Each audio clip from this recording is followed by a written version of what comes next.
Nellore court ఫైళ్ల missing కేసులో మంత్రి కాకాని గోవర్ధన్ రెడ్డికి సీబీఐ క్లీన్ చిట్ ఇచ్చింది. ఫైళ్ల మిస్సింగ్ కేసులో కాకాని పాత్ర లేదంటూ ఛార్జ్షీట్లో పేర్కొంది. నేరం జరిగిన విధానం పట్ల మంత్రి కాకానికి అవగాహన లేదని తెలిపింది. మంత్రి కాకానికి దోషులతో ఎలాంటి సంబంధం లేదని తేల్చి చెప్పిన సీబీఐ ఏపీ పోలీసుల విచారణను సమర్థించింది. ఏడాది పాటు విచారణ జరిపి 403 పేజీల ఛార్జ్షీట్ దాఖలు చేసిన సీబీఐ 88 మంది సాక్షులను విచారించింది. సోమిరెడ్డి ఆరోపణలను కొట్టిపారేసిన సీబీఐ మంత్రి కాకానికి దోషులతో ఎలాంటి సంబంధం లేదని తేల్చింది. ఏపీ పోలీసుల విచారణను సీబీఐ సమర్థించింది.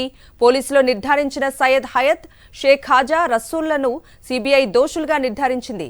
దొంగతనాలు అలవాటున్న వీరే కోర్టులో ఉన్న బ్యాగ్ దొంగిలించారని ఛార్జ్షీట్లో స్పష్టం చేసింది. హైకోర్టు ఆదేశాల మేరకు ఈ కేసును సీబీఐ విచారణ చేపట్టింది. సీబీఐ విచారణకు తాను సిద్ధమని హైకోర్టులో మంత్రి కాకాని ముందే చెప్పారు. సీబీఐ విచారణ జరపాలని హైకోర్టును మంత్రి కోరారు.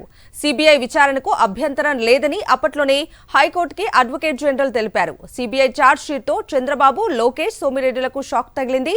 2 ఏళ్లుగా చేసిన ఆరోపణలన్నీ సీబీఐ ఛార్జ్షీట్తో పటాపంచలయ్యాయి.